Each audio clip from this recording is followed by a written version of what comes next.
নমস্কার, সবাইকে স্বাগত জানাচ্ছি এখনকার অনুষ্ঠান এনবিপি ইউনানি আয়ুর্বেদা রিসার্চ সেন্টার। এবং এই সময় অবশ্যই এনবিপির সময় এবং সুস্থ থাকার সময় বলবো, তার কারণ হচ্ছে এনবিপি ইউনানি আয়ুর্বেদা রিসার্চ সেন্টার আজকে দীর্ঘ সময় ধরে মানুষকে সুস্থ করে চলেছে আয়ুর্বেদ চিকিৎসা শাস্ত্রের মাধ্যম দিয়ে। বিভিন্ন রকম জটিল রোগ থেকে তাদেরকে বার করে আনতে পারছে এবং তারা সুস্থ হচ্ছেন, মানুষও বসে থাকেন। এবং সবথেকে বড় কথা, এনবিপি ইউনানি আয়ুর্বেদা রিসার্চ সেন্টারের সমস্ত এক্সপার্ট ডক্টরস টিম আপনাদের কাছাকাছি পৌঁছে যান আপনাদের সুস্থতার জন্য। নির্দিষ্ট বিষয় নিয়ে আমরা এগোই ঠিকই, যদিও এখানে অনেক রকম সমস্যা নিয়ে আলোচনা করে থাকি, বিভিন্ন রোগ নিয়ে আলোচনা করে থাকি, সেগুলো তো আছেই। আজকে যে বিষয়বস্তু তার আলোচনার অনেকেই একমত হবেন, কারণ অনেকেই বলে থাকেন যে আমার বিভিন্ন রকম সমস্যার মধ্যে সবথেকে বড় সমস্যা আমার রাতে ঘুম না হওয়া। কেন সেটা হয়? সকলে ঘুমায়, আমি ঘুমাতে পারি না ডাক্তারবাবু, সেটা শরীরের মধ্যে একটা অস্থিরতা তৈরি হয়। দিনের পর দিন ঘুমের ওষুধ খাচ্ছেন, একটা ড্রাউজিনেস, বাট ঘুম হচ্ছে না। কারণ কি, কিভাবে বেরোবো আয়ুর্বেদ চিকিৎসা শাস্ত্রের মাধ্যমে এনবিপি হাত ধরে আমরা থাকবো আলোচনায়। কারণ আমাদের সঙ্গে অবশ্যই রয়েছেন এনবিপি ইউনানি আয়ুর্বেদা রিসার্চ সেন্টারের ডিরেক্টর ডক্টর বিনোদ শর্মা। অনেক অনেক স্বাগত ডক্টর শর্মাকে আমাদের অনুষ্ঠানে আসার জন্য। আপনারা রয়েছেন ওনার সঙ্গে সরাসরি লাইভে এই মুহূর্তে কথা বলতে। ফোন করুন আমাদের ফোন নাম্বার 6292242341, 6292242342। এই দুটি ফোন নাম্বারে ফোন করুন আপনাদের প্রশ্ন এবং আপনাদের জিজ্ঞাসা নিয়ে। এবং আরেকবার বলবো যে ইনসোমনিয়া আমরা আলোচনা করছি, এই ইনসোমনিয়া বা ঘুম না হওয়া, কেন আমাদের এই সমস্যা তৈরি হয় সেই নিয়ে আমরা আলোচনা করব। কারণ আজকের টপিকে নর্মালি আমরা বলে থাকি ডাক্তারবাবু আমাদের ঘুম হয় না, এইটা একটা রোগ। এই রোগটা নিয়ে আপনাদের কাছে মানুষ আসেন এবং দীর্ঘ সময়ের একটা ঘুমের ওষুধ খাওয়ার প্রবণতা, অনেক সময় ডাক্তারকে প্রেসক্রাইব ডাক্তার করেনি, তারা নিজেরা বলে বলে কিনে কিনে ওষুধ খেয়ে খাচ্ছে, কিন্তু লাভ হচ্ছে না। কেন হয় আগে আমরা জানব। দেখুন, ইনসোমনিয়া অনিদ্রা যে জিনিসটা রয়েছে, আজকে আমি বলবো কি কম বেশি করে দেখুন সবাই কিন্তু কোনো না কোনো সময় সাফারিং করে যে মানুষের ঘুম হয় না। আমি একদম সাধারণ একটা লজিক জায়গায় যাব কি মানুষের ঘুম কেন আসে না। ঠিক আছে, যখন একটা শিশু জন্ম নেয়, ছোটো বাচ্চা যখন জন্ম নেয়, তখন 24 ঘন্টার মধ্যে 22 ঘন্টা ঘুমায়। ঠিক আছে, যেই রকম আস্তে আস্তে করে বয়স হতে থাকে তখন কিন্তু তার ঘুমটা কম হতে থাকে। কেন কম হতে থাকে? কারণটা হচ্ছে কি তখন শরীরের মধ্যে যতটা দরকার আছে ঘুম ততটাই সে নেয়। তো একটা শিশু 22 ঘন্টা ঘুমোতে পারে, সে শিশু যখন বড় হয় আস্তে আস্তে করে ঘুমটা কিন্তু কমতে থাকে। যখনই 40-এর পার হয়ে যায়, মানে আফটার 40, তার কিন্তু মিনিমাম একটা 8 ঘন্টাও ঘুমানো দরকার আছে, কিন্তু একটা মানুষের ঘুম আসছে না। এই যে সমস্যাটা, প্রায় আমরা যদি 20টা রোগী যদি সারাদিনের মধ্যে আমরা পেশেন্ট দেখি, তার মধ্যে 10টা পেশেন্ট একটাই কমপ্লেন থাকে কি ডাক্তার আমার কিন্তু ঘুম ঠিক মতন হয় না। আর একটা মানুষ যদি ঠিক মতো যদি ঘুমোতে না পারে তাহলে অনেক রকম রোগ তৈরি হয়। আজকে পার্কিনসন মতন যে সমস্যাটা, সেটাও কিন্তু দেখা গেল কি সেখানে দরকার আছে ঘুম, দরকার আছে, তখনই কিন্তু ডোপামিন তৈরি হবে। শুধু পার্কিনসন নয়, অনেক রোগ আছে, ডিজিজ আছে আজকে একটা অশান্তি বাড়িয়ে দেয়। মানে একটা মানুষ যদি ঠিকভাবে যদি না ঘুমোতে পারে, দেখবেন পরের দিন একটা অস্বস্তি ফিল করে, সবসময় একটা মানে চিড়চিড়ে ভাবটা থাকবে, ভালোভাবে কথা বলতে পারে না, অফিসে কাজে গেছে তখন সবার সঙ্গে ঝগড়া করছে। ঠিক আছে, তো এই যে হারমোনস যে চেঞ্জেসগুলো হয়, এটা হওয়ার কারণটা হচ্ছে কি দেখুন, প্রথম আপনাকে বলবো কি ইনসোমনিয়া যে প্রবলেমটা, যদি আপনার ঘুমের যদি আপনাকে বলি, তো লজিকে কথা যদি আসছি, সান থেকে যদি সানের যে রেটা, মানে যদি আমরা রোদ থেকে দূর, মানে আমরা যদি একটা দরজা ঘরের মধ্যে যদি পর্দা লাগিয়ে দিই, নিজের শুধু লাইট যদি ব্যবহার করি, ঠিক আছে, বা আমরা ফোনে আলো থেকে যদি আমরা থাকি, মানে ওই রকম একটা অন্ধকার একটা ঘরের মধ্যে যদি থাকি, তাহলে কিন্তু আপনার দেখবেন অটোমেটিক আপনি কনভার্ট হয়ে যাবে 24 ঘন্টা থেকে আপনার 48 ঘন্টার মধ্যে চলে যাবেন। মানে একটা মানুষ 24 ঘন্টা কিন্তু ঘুমোতে পারে, কিন্তু এটা আমরা করতে বারণ করি। কেন বারণ করি? কারণটা কি, সান যে রেটা রয়েছে, ঠিক আছে, সূর্য যে আলোটা রয়েছে, এটা কিন্তু দরকার আছে। এটা যদি না পাওয়া যায় তাহলে ক্যান্সারের মতো সমস্যা আমাদের শরীরের মধ্যে আসতে পারে, বা আমাদের শরীরের মধ্যে হার্টের সমস্যা আসতে পারে। তো এটা কোনো সলিউশন হলো না। একটা মানুষ যদি ঘুমানো দরকার আছে না, তো আমি আপনাকে বললাম এটা করলেও কিন্তু ঘুম আসতে পারে, কিন্তু এটা ঠিক নয়।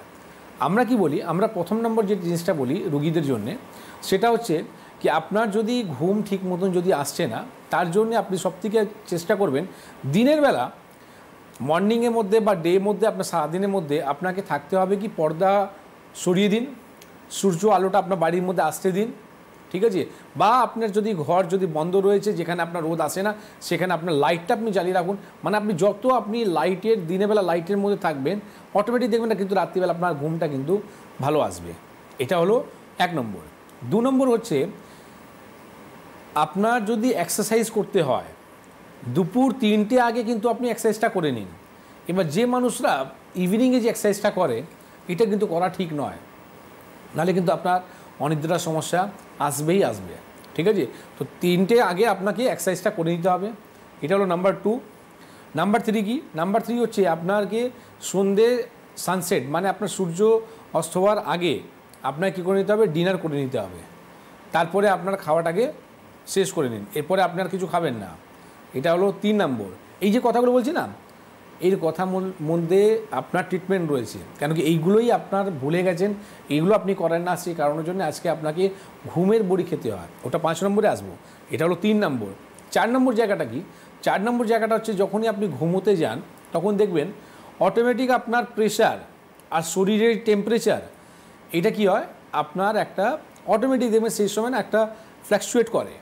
সেই কারণের জন্যই আপনি কিন্তু ঘুমোতে পারেন। কিন্তু কোনো সময় এইরকমও হয় কি সেই জিনিসটা করতে ভুলে, মানে আমার বডি বুঝলো না কি আমি বেডে গেলাম, আমার ঘুম দরকার আছে, আমার বডি এটা বুঝলো না। তখন কি করে বোঝাতে হয়? তার জন্যে আবার অনেকজন ঘুমের বড়ি খেতে চালু করে দেয়। তখন আপনার কিছু করতে হবে না, একটা আপনি বালতি নেবেন, আপনার বালতির মধ্যে জল ভরবেন, আর 42 ডিগ্রি আপনি জলের টেম্পারেচারটা রাখবেন, ঠিক আছে? আর কিছু করতে হবে না, বালতির মধ্যে আপনি পাটাকে শুধু ডুবিয়ে দিন, পাটাকে ডুবিয়ে রাখুন, আর ডুবিয়ে 42 ডিগ্রিতে আপনি গরম জলের মধ্যে আপনার পাটাকে ডুবিয়ে রাখুন 8 ঘন্টা, হাফ অ্যান আওয়ার। আর হাফ অ্যান আওয়ার পর আপনি যখন বেরোবেন, এরপর আপনি বেডে চলে যান, দেখুন আপনার ঘুমটা কিন্তু চলে আসবে, ঠিক আছে? 4টে যে সলিউশনটা বললাম এটা আপনি করতে পারেন। 5 নম্বর যে সলিউশনটা রয়েছে, যেটা হচ্ছে যে মানুষরা ঘুমের বড়ি খায় আর ঘুমের বড়ি ছাড়া তাদের ঘুম হয় না, তারা কি করবে? ঠিক না? এই জিনিসটা প্রশ্ন আপনার মাইন্ডে চলছে। তো এই জিনিসটা ঠিক করতে গেলে কি করতে হবে? আপনি সব থেকে আগে একটা কাজ করুন, দিনের বেলা আপনাকে ঘুমানো যাবে না, আপনি দিনের বেলা কিন্তু ঘুমোবেন না, নাম্বার 1 কথা। সেকেন্ড নম্বর কথা, একটা মানুষের দরকার আছে 8 ঘন্টা ঘুম। এবার তারা কি করে, ঘুমের বড়ি খাওয়ার পর 8 ঘন্টা জায়গা তারা না 10 ঘন্টা শুয়ে পড়ে। একদম। যে কারণের জন্য কী হয় কি পরের দিন আপনার কিন্তু ঘুম আসে না। তো আপনাকে সব থেকে আগে দরকার আছে কি আপনি একটা অ্যালার্ম লাগিয়ে নিন, ঠিক আছে? সবার ফোনের মধ্যে এখন অ্যালার্ম আছে, ঠিক আছে? আগে তো আমরা অ্যালার্মের জন্য একটা ঘড়ি কিনতাম, সে সবসময় পাশে থাকতো, টিক টিক টিক টিক এখন বন্ধ করতাম। তো এখন সেই সব ভুলে গেছে, এখন অ্যাডভান্স দুনিয়া, এখন সবার হাতে ফোন এসে গেছে, ফোনের মধ্যে কিন্তু অ্যালার্ম আছে। তো আপনি অ্যালার্ম সেট করে নিন, 8 ঘন্টা পর আপনার অ্যালার্ম বাজতে কিন্তু চালু করে দেবে। এইবার তখন যদি আপনার ঘুম আসছে, আপনি ঘুমোবেন না, দরকার নেই আপনার শরীরে। আমি কি বললাম, 22 ঘন্টা একটা শিশু ঘুমোয়, কিন্তু যখনও বড় হচ্ছে আস্তে আস্তে তার ঘুমটা কমে যাচ্ছে। তো আপনার কিন্তু 8 ঘন্টা থেকে বেশি ঘুম নেওয়া দরকার নেই। এবার 8 ঘন্টা থেকে যে বেশি আপনি ঘুম নিচ্ছেন, সেই কারণের জন্য আপনাকে ঘুমের বড়ি খেতে হচ্ছে পরের দিন। তো আপনি কি করবেন, সব থেকে আগে একটা কাজ করুন, যেটা হচ্ছে 8 ঘন্টা একটা অ্যালার্ম লাগান। 8 ঘন্টা থেকে আপনি বেশি ঘুমোবেন না। 8 ঘন্টা পরে যদি ঘুম আসছে, আপনি জেগে উঠুন, ঠিক না? আসছে আমরা আবার আলোচনায়। হ্যালো, নমস্কার, কে বলছেন? তপন পালিত বলছি। হ্যাঁ, কোথা থেকে বলছেন? কৃষ্ণনগর থেকে। বলুন। বলছি আমি অনেক দিন ধরে অ্যালার্জিতে ভুগছি। হ্যালো, সব শুনতে পাচ্ছি, আপনি বলতে থাকুন আপনার সমস্যা। হ্যাঁ, অ্যালার্জিতে ভুগছি। এই অ্যালার্জিটা ধরা পড়েনি কিসে হয়েছে, আমি কি খেলে হচ্ছে না খেলে। আজকে যেটা খাচ্ছি কালকে খেলে আজকে হচ্ছে না অ্যালার্জি, কালকে হয়ে যাচ্ছে। তো আপনি অ্যালার্জি কোনো রিপোর্ট করেছেন কি? আমি করেছিলাম, অনেকদিন আগে করেছিলাম। কতদিন আগে করেছিলেন? তারপর আমার তো এটা অনেকদিনকার রোগ, আমি আগে করেছিলাম। আমি অনেক দিনের রোগ আছে, কিন্তু সমস্যাটা কি বলুন তো, আপনি যে অনেক আগে যে রিপোর্টটা করেছিলেন না, তো রিপোর্ট করে আপনি জানতে পেলেন কি এই খাওয়ার মধ্যে আমার অ্যালার্জি আছে, যার ফলে কি হলো? কোনো খাওয়াতে নেই অ্যালার্জি। না, আপনি আমার কথাটা শুনতে থাকুন। যদি আপনার কথা শুনে যদি ট্রিটমেন্টটা আপনি করতেন তাহলে আজকে আপনাকে ফোন করতে হতো না। তার নিশ্চয়ই কোথাও ভুল হচ্ছে, আপনার ভুলটা ধরিয়ে দিই কোথায় হচ্ছে। আপনি যে অ্যালার্জি যে রিপোর্টটা করিয়েছিলেন, অ্যালার্জি রিপোর্টের মধ্যে আপনি জানতে পারছেন যে এই খাবার মধ্যে আমার অ্যালার্জি আছে। এইবার আপনি সেটা বন্ধ করলেন, কিন্তু যে অ্যালার্জিটা ছিল তার তো আপনি চিকিৎসা করেননি, যে কারণের জন্যে এই অ্যালার্জিটা আপনার শরীরের মধ্যে রয়ে গেছে। আপনাকে ঠিক করতে হবে তো। আপনার অ্যালার্জিটা ভালো কি এমনি এমনি হবে না। অনেকজন আছে আমাদের প্রোগ্রাম দেখার পর তারা এটা জেনে গেছে কি অ্যালার্জি পরীক্ষাটা করতে হবে, এটা জেনে গেছে কি স্যাট রিপোর্ট করে জানতে পারো কী কী খাবার থেকে অ্যালার্জি আছে। ভালো কথা, কিন্তু যে অ্যালার্জিটা ছিল সেটা ঠিক কে করবে? কেমন? তো প্রত্যেক 6 মাস থেকে 7 মাসের অন্তরে আপনার ব্লাড কিন্তু চেঞ্জ হয়। দেখবেন আপনার যখন রিপোর্ট হয় না, স্যাট রিপোর্ট, সেখানে লেখা থাকে 6 to 7 মান্থ আপনাকে অ্যাটলিস্ট এই খাবার এই নিয়মগুলো মানতে হবে। তো 6 থেকে 7 মাস পর ওটা ল্যাপস হয়ে গেল, আপনাকে আবার করতে হবে। তো আপনি একটা রিপোর্ট করাবেন, স্যাট রিপোর্ট, কী কী খাবার থেকে আপনার অ্যালার্জি আছে। আর সেকেন্ড একটা রিপোর্ট আপনি করাবেন যেটা হচ্ছে আইজি রিপোর্ট, কি শরীরে অ্যালার্জি কত আছে। ঠিক আছে? এই দুটো রিপোর্ট করে কেন আনতে বলছি, কারণটা হচ্ছে এই দুটো রিপোর্ট করার পর আপনার যে জিনিসটা রয়েছে সেটা তো আর বাড়বে না, কিন্তু যেটা রয়েছে এটা দেখার পর আমরা যে ট্রিটমেন্টটা দেবো সেখানে এই সমস্যায় দীর্ঘদিন থাকবে না। ঠিক আছে? আপনার বাড়ির পাশে যদি নিম থাকে, নিম হচ্ছে বরদান, মানে আয়ুর্বেদ মধ্যে যেরকম তুলসী পাতাকে বরদান বলা রয়েছে, ঠিক এই রকমও রয়েছে নিম। যখন ইংরেজরা ছিল না, আজকে আমরা বলি 15 আগস্ট 26 জানুয়ারিতে আপনারা খুব অনুষ্ঠান করেন, বড় বড় পার্টি আপনারা করেন, কিন্তু জানেন এখনও আমরা ডিপেন্ড আছি কারো উপরে। ইংরেজরা যখন ছিল, যখন চলে যাচ্ছিল, তখন দেখলো কি আমরা ইন্ডিয়ান উপরে না বেশি দিন হাবি হতে পারবো না। একে কী করবো? তারা দুটো জিনিস থেকে ভয় পেয়ে গেছিল। প্রথম হচ্ছে নিম আর দ্বিতীয় হচ্ছে তুলসী। দুটো এরকম গাছ আছে যেখানে আপনি যদি ব্যবহার করতে চালু করেন আপনার কোনো মেডিসিনের দরকারই পড়বে না। ঠিক আছে? তো আয়ুর্বেদে বরদান আছে এটা। শুধু আপনার নিম থেকে আপনার অ্যালার্জি নয়, আপনার ক্যান্সার নয়, হার্ট ডিজিজ নয়, অনেক রকম সমস্যার দিকে সমাধান হবে। তো তখনই তারা একটা ল তৈরি করেছিল কি ইন্ডিয়ান উপরে কী করে আমরা হাবি হব। তখন কী ল তৈরি করেছিল কি অনেক একটা ডিজিজ উপরে এখনও আছে, ব্যান্ড আছে, কি অনেক ডিজিজ উপরে এইসব জিনিস বলা যাবে না। কেন বলা যাবে না? ওয়াই ল, মানে এই লটা আমাকে ভয় দেখাচ্ছে কি আমি বলতে পারবো না, আমার কাছে ট্রিটমেন্ট আছে, আমার রুগী ভালো হচ্ছে, আমি কেন বলতে যাব না? ঠিক আছে? তো এইরকম একটা প্রেশার দিয়ে রেখেছিল, এই কারণের জন্য আজকে আমরা ডিপেন্ডেন্ট আছি মডার্ন মেডিসিন উপরে। আপনি যদি আপনার বাড়ির পাশে যদি আপনার নিম গাছ থাকে, সেটাই যদি আপনি উপকার নিতে যদি চালু করতেন তাহলে আজকে আপনি সুস্থ থাকতেন। ঠিক না? আমার কথাগুলো একটু আলাদা হয়, কিন্তু আমি ঠিক কথা বলি। তো আপনি একটা কাজ করুন, কৃষ্ণনগরে আপনি থাকেন, কৃষ্ণনগরে আমাদের চেম্বার আছে, হেল্পলাইন নাম্বার যে আছে হেল্পলাইন নাম্বারে ফোন করে আপনি কৃষ্ণনগর অ্যাড্রেসটা জেনে নিন, আর তার আগে আপনি দুটো রিপোর্টটা করান। আর আমি আপনাকে কথা দিচ্ছি কিছুদিন পর আপনার এই সমস্যা, অ্যালার্জি সমস্যাটা গোড়া থেকে নির্মূল হবে। ঠিক আছে? শুধু সামান্য একটা কথা বলছি, নিম থেকে যুক্ত থাকুন। আপনি নিম আপনি খেতেও পারেন, আপনার স্নানের মধ্যে জলের মধ্যেও থাকতে পারে। ঠিক আছে? অসাধারণ জিনিস আছে। আমি কোনো দেখি আমি নিম নিয়ে প্রোগ্রামটা করব, আর শুধু নিম পাতা দিয়ে আমাদের কী কী উপকার আছে সেটাও জানাবো। আমাদের বন্ধু রয়েছেন, দেখে নেব। আর 21শে সেপ্টেম্বর কৃষ্ণনগরে কিন্তু চেম্বার রয়েছে, আপনি অবশ্যই যোগাযোগ করে নিতে পারেন। হ্যালো। হ্যালো, হ্যাঁ নমস্কার, কে বলছেন? আমি আলিপুরদুয়ার থেকে রঞ্জিত বিশ্বাস বলছি। হ্যাঁ বলুন।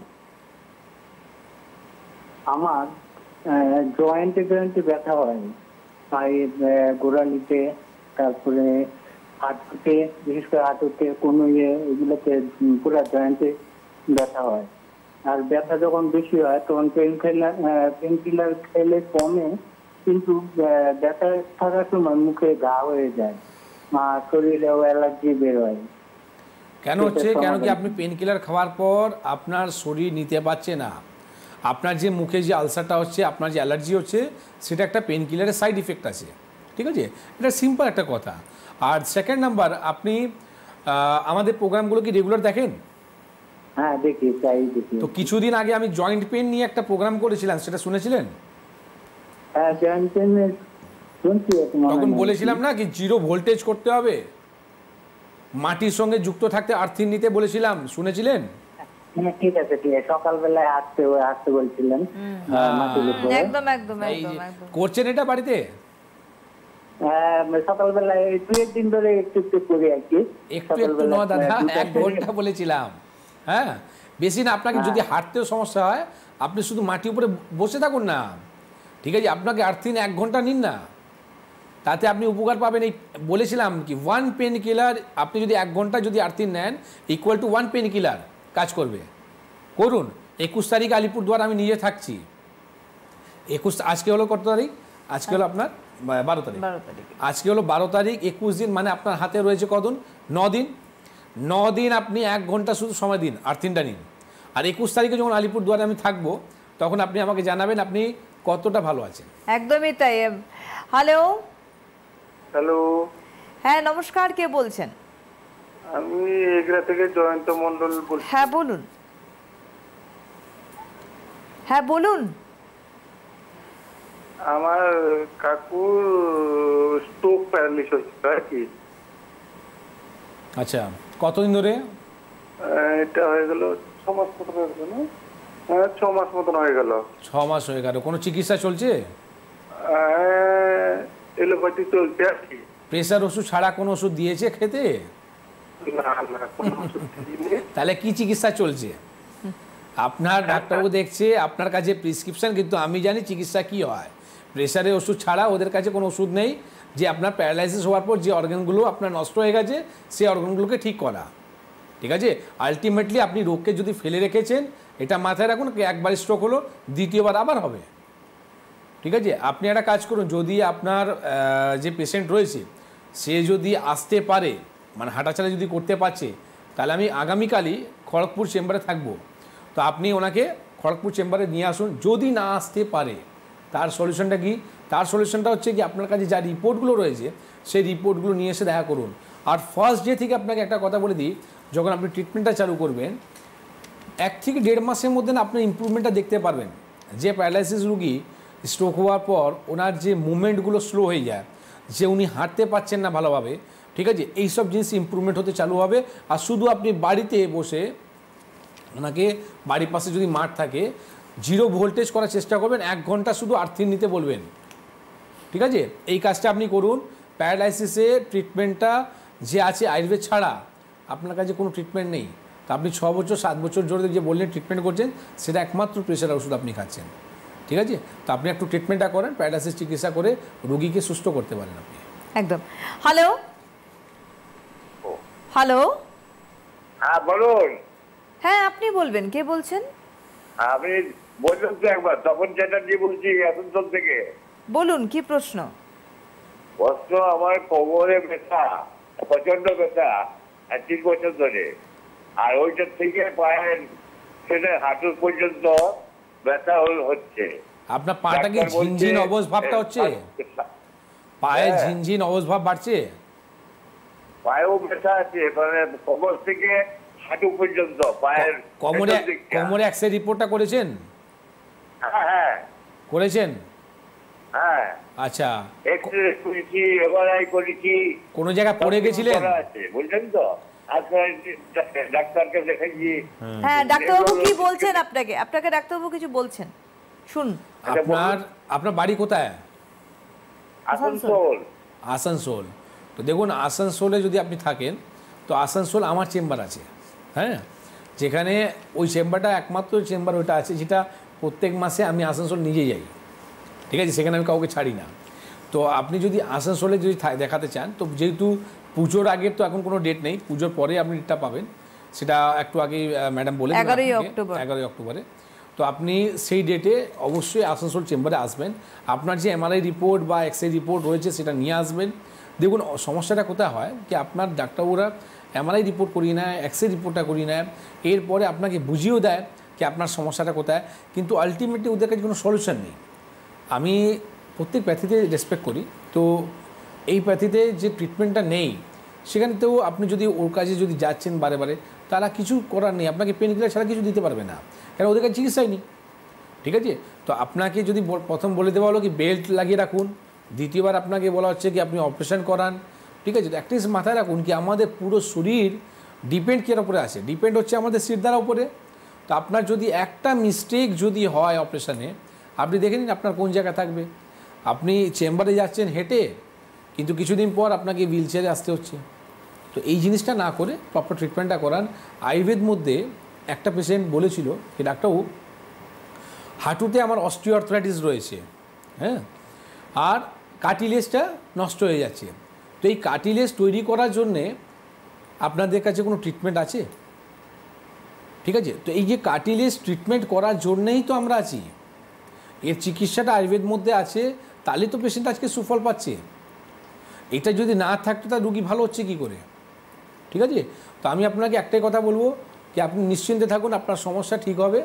একটু দয়া করে আগে থেকে অ্যাপয়েন্টমেন্ট করিয়ে নেবেন, যেহেতু আসানসোল চেম্বারে প্রচুর ভিড় হয়, যেহেতু আমার চেম্বার, তো সেই চেম্বারের মধ্যে আগে থেকে নাম লিখে যদি বুকিং রাখেন তাহলে আপনি অবশ্যই চান্স পাবেন আমার সঙ্গে দেখা করার। আবারও বলে দিচ্ছি 11ই অক্টোবর আসানসোল চেম্বার রয়েছে। হ্যালো, হ্যাঁ হ্যালো, নমস্কার, কে বলছেন? হ্যাঁ যোগেশ্বর, কোথা থেকে বলছেন? ডুংরি হাতিয়া। বলুন বলুন। আচ্ছা, সুগার, থাইরয়েড, কোলেস্ট্রল। সুগারের সম্বন্ধে একদিন বলেছিলেন যে ব্লাড ডে, পুরোপুরি কি নির্মূল সম্ভব সুগার, থাইরয়েড, কোলেস্ট্রলের? দেখুন, পুরোপুরি নির্মূল অবশ্যই হয়। আর আমি বললাম না, আমি নিজে মুখে আমি ঢাক পেটাই না। আমাদের প্রচুর রোগী আছে তারা কিন্তু আজকে মেডিসিন খায় না, মেডিসিন ছাড়াই কিন্তু তারা সুগারকে নর্মাল করতে পেরেছে, তারা আজকে মিষ্টি ফলও খায়। ঠিক আছে, তো আজকে সুগার, প্রেশার, যে থাইরয়েড যে সমস্যাটা না, এর জন্যে আপনি যে চিকিৎসাটা করছেন সেটা আপনি ডিপেন্ড হয়ে গেছেন ওর উপরে। ঠিক আছে, আপনি ওটা ছাড়তে পারবেন না, কারণ কি ওটা হচ্ছে ড্রাগস। একটা মেডিসিন খাওয়ার পর যখন আপনার সুগার, প্রেশার, থাইরয়েডটা আপনার নর্মাল রয়েছে, তার মানে আপনি ওর উপর ডিপেন্ডেন্ট আছেন। Dependent equal to not a medicine, equal to হচ্ছে ড্রাগস। মেডিসিন সেটাই আছে যেটা আমি আপনাকে কথাগুলো বলি। আজকে সুগার নিয়ে যখন আমি প্রোগ্রামটা করেছিলাম তখন আপনাকে বলেছিলাম কি কী রকম আমাদেরকে ডায়েট করতে হবে, কী রকম আমাদেরকে শরীরে রাখতে হবে। দিনচর্যার উপরে যদি আপনি কথা যদি না শুনেন, সেটা যদি না মানেন, তো সমস্যা আপনার ব্যাক করবে। ঠিক আছে, তো আজকে আপনার শরীরের মধ্যে সুগার, প্রেশার, থাইরয়েড আছে, আপনি যদি আমাকে বলেন এটাকে ঠিক করা সম্ভব, তো অবশ্যই সম্ভব আছে।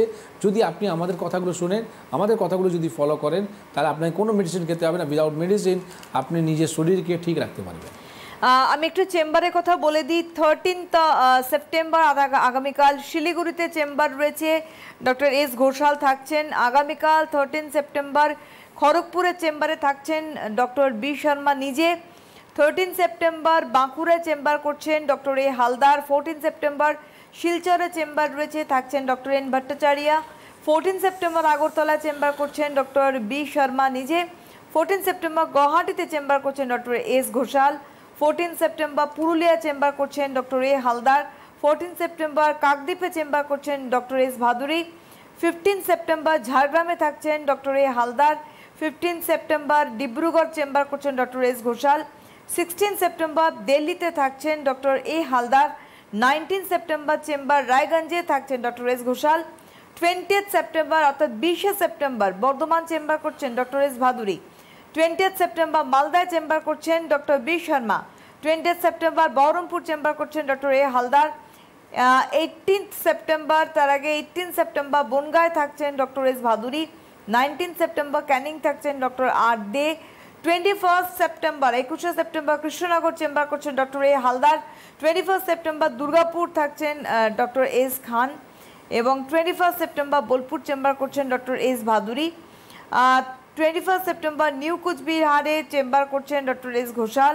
21 সেপ্টেম্বর আলিপুরদুয়ার চেম্বার করছেন ডক্টর বি শর্মা। এছাড়া 23 সেপ্টেম্বর হেরিয়ায় চেম্বার করছেন ডক্টর বি শর্মা নিজে। 24 সেপ্টেম্বর মেচেদায় চেম্বার করছেন doctor S Bhaduri. 28 September 28 September chamber রয়েছে জামশেদপুর, থাকছেন ডক্টর এস ভাদুরী। এরপরে যাচ্ছে পরের মাস অক্টোবর। 10 অক্টোবর হলদিয়ায় থাকছেন doctor B Sharma. 11 October Asansol থাকছেন ডক্টর বি শর্মা এবং 13 অক্টোবর গঙ্গারামপুর চেম্বার করছেন ডক্টর এস ঘোষাল। এছাড়া আপনারা জানেন মধ্যমগ্রামে হেড অফিসও রয়েছে, কলকাতার মধ্যে হাতিবাগান, ড্যান্সডাউন, আমতলা এবং খিদিরপুরে চেম্বার রয়েছে হাওড়াতে চেম্বার, শিবপুর, বাল্টিগুড়ি বাজার, বেলুর। ফোন নাম্বার বলে দিচ্ছি 9830235527, 9830235537। এই দুটি অ্যাপয়েন্টমেন্ট ফোন নাম্বার ওপেন রয়েছে, অবশ্যই আপনারা দেখতেও পাচ্ছেন স্ক্রিনে। এই নাম্বারে কিন্তু আপনাদের যোগাযোগ করতে হবে। মানুষের অনেক ভুল ধারণা থাকে। আজকে ইনসমনিয়ার ক্ষেত্রেও আমরা দেখেছি মানুষ এই ওষুধের ওপর নির্ভরশীল। কিছু ক্ষেত্রে বলে আমার আর ঘুম হয় না, আমি সবই বুঝতে পারি, আমি ওষুধ খেয়েছি বাট আমি সবই বুঝতে পারছি কী ঘটছে, বাট আমার শরীর নড়ছে না। এবার এইটা একটা লং টার্ম হতে গিয়ে তখন গিয়ে মানুষের বিপদ। এবার আমার প্রশ্ন, যারা দীর্ঘ বছর ধরে এই ওষুধ খাচ্ছে তারা যখন সুইচ টু এনবিপি হচ্ছে তখন তারা কি করে সুস্থ হচ্ছে? একটা ফোন নিয়ে আমরা আসছি উত্তরে। হ্যালো, হ্যালো, নমস্কার, কে বলছেন? টিভির আওয়াজ কমবে, টিভির আওয়াজ কমবে। কে বলছেন? আমি পূর্ব মেদিনীপুর থেকে বলছি। আপনার নাম কি? আরতি দাস। বলুন, কি প্রশ্ন? ডাক্তারবাবুকে একটু বলবো আর কি, আমার শুকনো কাশি হয়। আচ্ছা, শুকনো কাশি কবে থেকে হচ্ছে? ওই 1 মাস খানি হলো। 1 মাস অল্প অল্প হচ্ছিল, এখন বেশি হচ্ছে, দিয়ে একদম মানে খুব কষ্ট হয়। আপনি কোনো গার্গিল করছেন কি? না না, করিনি। আচ্ছা, বা কোনো ওষুধ খাচ্ছেন?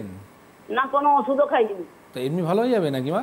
কিছু তো ভুল না, হচ্ছে, তো ভালো ওটাকে হবে ঠিক না, করতে হবে। এই জন্য তো জিজ্ঞেস করছি। এই জন্য আচ্ছা, একটা কাজ করো। প্রথম হচ্ছে, আজ থেকে আমরা যখন 2019-এ যখন কোভিড হয়েছিল তখন আমরা কাড়া খেতাম। হ্যাঁ, তো জানো তো কাড়া ব্যাপারে? যদি না জানো তাহলে আমি একটু বলে দিই। সিম্পল একটা, এত কিছু নাও করে। আপনি একটা বাটিতে গরম জল নেবেন, তার মধ্যে বাসক পাতা, আদা, তুলসী পাতা, হ্যাঁ, আর গোলমরিচ, ঠিক আছে, এইটা দিয়ে আপনি একটু বয়েল করান। ঠিক আছে, জলটাকে ভালো করে ফোটানোর পরে সেটাকে ছেঁকে নিন। ছেঁকে নেওয়ার পর আপনি সেই জলটাই দিয়ে কি করবেন, গার্গিল করবেন। গার্গিল করে ওটা আপনি গিলে নেবেন। ঠিক আছে, আপনি কবার করবেন? প্রতিদিন আপনি 3 বার করবেন। ঠিক আছে, আর এইরকম গার্গিল আপনি 4 থেকে 5 বার আপনি করবেন। তাতেই আপনি কি হবে, কি ভিতর যে ইনফেকশনটা, থ্রট যে ইনফেকশনটা আছে, এই ইনফেকশনটা আপনার কেটে যাবে। যদি কোনো রকম সেই জায়গাতে কফ বৃদ্ধি হয় তো কফের বৃদ্ধিটাও মরে যাবে, আর এই কাশিটাও ভালো হয়ে যাবে। ঠিক আছে, এইটা আপনি করুন। আর যে কোনো জিনিসই হোক, রোগকে ফেলে রাখবেন নাকি। আপনি 1 মাস ধরে যে সমস্যাটা রয়েছে, এইটা আপনি দীর্ঘদিন ধরে পুষে রেখেছেন, কোনো রকম ট্রিটমেন্ট করছেন না, এটা কিন্তু ভুল জিনিস। ট্রিটমেন্ট মানে ডাক্তার কাছে যেতে হবে সেটাই নয়, আপনি নিজেও করতে পারেন। এগুলো তো কাড়া ব্যাপারে যেটা বললাম, এটা তো স্বাভাবিক জিনিস, সবাই কম বেশি করে জানে। ঠিক আছে, তো এইটা যদি আপনি না করেন তাহলে কি হবে, থ্রট ইনফেকশনটা যখন বেড়ে যাবে তখন আপনার ভোকাল কর্ডের মধ্যে আপনার সমস্যা আসে, যেখানে আপনার কথাগুলো বসতে থাকবে, আপনার ভয়েসগুলো ভালো করে বেরোবে না। ঠিক আছে, একদমই তাই। আর যেটা বলছিলাম যে যারা অভ্যস্ত এই ওষুধে, তো দেখুন আজকে যে যারা হ্যাবিচুয়েট হয়ে গেছে মেডিসিন উপরে, তাদের আমি একটাই মেসেজ দেব কি, এইসব মেডিসিন উপরে যে ডিপেন্ডেন্ট রয়েছেন, সেটা আপনি ভাবছেন কি আমার ওষুধ খাওয়ার পর ঘুম আসছে, তো আপনি সেই নার্ভগুলোকে আরও ড্যামেজ করছেন। আপনার যদি সিম্পল যদি একটা ব্রেনে যদি সিটি স্ক্যান রিপোর্ট করতে বলা হয় না, তো আপনার দেখবেন সেখানে ব্রেন আপনার অ্যাট্রফি হচ্ছে, ব্রেন শুকাচ্ছে, ব্রেন ছোটো হচ্ছে, নার্ভগুলো আপনার ইসলামিক চেঞ্জেস আসছে, তার মানে নার্ভগুলো শুকাতে চালু করে দিয়েছে ডিউ টু এইরকম ঘুমের বড়ি। তো এইগুলো না করে আপনাকে যেটা আমি বললাম, আপনি ফোনে অ্যালার্ম লাগান না। চিকিৎসা আপনি এনবিপিতে আসবেন, আমি ভালো করব, সেটা রয়েছে একটা জায়গা। তার আগেই আপনাকে বললাম, আপনার এই ট্রিটমেন্ট করতে গেলে আপনার দরকার আছে আপনারই ফোন, আপনারই অ্যালার্ম। 8 ঘন্টা উপরেই আপনি একটা অ্যালার্ম বাজিয়ে দিন, যেখানে এরপরে আপনি আর ঘুমোতে যাবেন না। ঠিক আছে, এটা আপনি করুন। আপনাকে বলছি না কালকে আপনি ঘুমিয়ে বড়ি ছেড়ে দিন, আপনার দরকার না হলে তখন আপনি ঘুমিয়ে বড়িটা খাবেন। 8 ঘন্টা পরে আপনি আর ঘুমোবেন না, এটা আপনি নিয়ম করে নিন, দেখবেন পরের দিন আপনার ঠিক ঘুম আসবে। এই ভুলটাই আমরা করি কি, ঘুমের ওষুধ খাওয়ার পর 8 ঘন্টা থেকে আপনি বেশি যে ঘুমোচ্ছেন, সেটাই আপনার শরীরের জন্য হার্মফুল হয়ে যাচ্ছে। একদমই তাই। সুতরাং আজকের হাতে সময় নেই, অবশ্যই আগামীকাল কিন্তু চেম্বার রয়েছে, আপনাদের বলে রাখি আর একবার। শিলিগুড়িতে থাকছেন ডক্টর এস ঘোষাল, এবং আগামীকাল অবশ্যই খড়গপুরে চেম্বার করছেন ডক্টর বিনোদ শর্মা নিজে স্বয়ং থাকছেন। সুতরাং দেখা হবে আপনাদের সেখানে, যোগাযোগ করবেন। অনেক ধন্যবাদ ডাক্তারবাবুকে, আবারও ধন্যবাদ আপনাদের জানাই। নমস্কার।